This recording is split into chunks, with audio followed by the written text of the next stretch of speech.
Neil, stage 2 training started today, but before we talk about that, let's just reflect on the first week back. Did you enjoy it?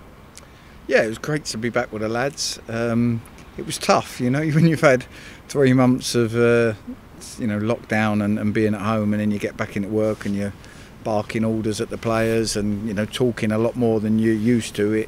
It's draining, and the weather was draining as well. As we all know, it was very, very hot last week. So yeah, it was good though, because we got through it and we feel like we covered all the physical elements we wanted to, and we managed to get the squad through with no positive COVID tests and no injuries. Yeah, there were a few crackly voices among the coaching staff. Coxie and Eric were really particularly struggling after. Are you disappointed that they weren't more prepared? Yeah, Coxie's voice goes quite squeaky quite early anyway, so no, it's hard. You go from not doing a lot of talking, and then all of a sudden you're barking orders. It takes a bit of getting used to, and I think we were all tired, players and staff, by the end of first week, but that was all part of the process, and we'll get stronger, all of us, as we go into the games.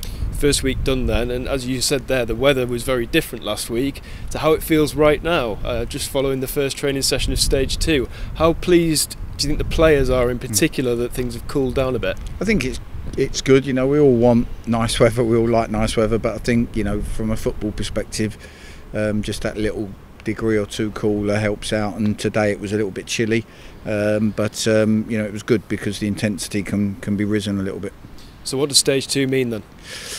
It's into contact now. You rightly so, you have to go through a process, because results can come back, but people can not show up on the results early on, and then if you're starting to put people amongst people, before you know it, it's spread like wildfire. So I think we've done things right. We've had 2 clear tests now. We've made sure the players are aware of their responsibilities when they leave the training ground, not to do everything right, not to bring anything back into the group, and now we can try and focus on really building up towards where we're going to need to get to, which isn't going to be easy.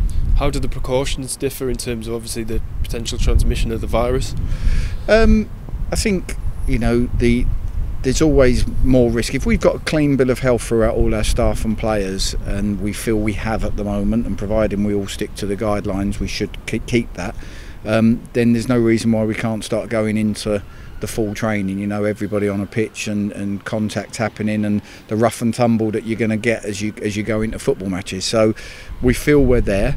Like I say, it only needs 1 or 2 to not do things right, and we run the risk, because we're going to need to go into that contact, because that's when the brain and the body has to work in sync. That's when injuries will start coming around, and we need to try and go through that process. We need to take some risks in order to try and get the edge on our game, ready for the for that sort of final we've got in that first week, because if we don't win that one, then we're out. So we need to take some risks, and are we going to get through without picking up an injury or 2? I very much doubt it, but we're going to do our best. How good was it to see the whole group together again? Obviously last week there were split sessions. There was a bit of a strange feeling, wasn't there, where people weren't allowed to cross paths, whereas today felt a bit more like a return to normality in that sense? Yeah, I think last week the boys took on what the reasons were and knew what we was there for, and we explained that to them. So I think last week went really, really well, but I do think this week, that already you can get the group feel about us. We're back as a team, we're in it together, and the intensity's there. And I've said to them after today, we can't afford to miss a day. We can't afford to have a day where we're not quite at it, or we start sloppy for the first 25 minutes of the session. We haven't got enough time, and we've got to be at it every day and build it up so that we come to a crescendo when the game comes. Obviously training's one thing, but ideally you would like to try and get a friendly in at some point. Is that still on the cards potentially? Yeah, we're working on a couple, and we feel that there's at least one that's close, but we're not going to shout from the rooftops about it, because it's just something. It's going to be behind closed doors, a chance for us to get some minutes under our belt, be competitive against another team, put a kit on, go through maybe some protocols we might have to do on the semi-final day. So it's not something that we're going to be shouting about. It's something that's going to go under the radar quietly, but hopefully it will get us where we need to be come that game time.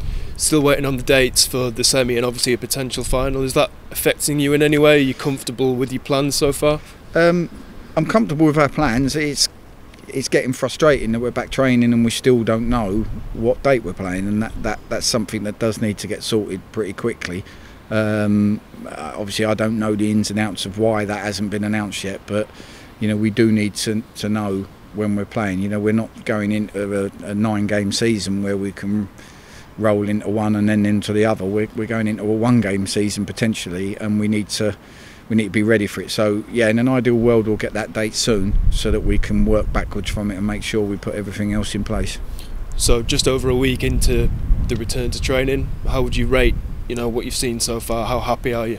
I'm happy because we've had 2 negative test results for the whole squad and staff, so we haven't had the problem of having to self-isolate somebody and then worry that might have spread.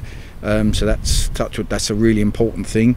I'm happy because we've got through without any injuries from players that weren't injured prior to coming back in, which is another positive. We've got a couple niggles, couple sore muscles today that we've got to check again tomorrow, but touch wood, it's been okay so far, although I do expect to pick up 1 or 2 along the way.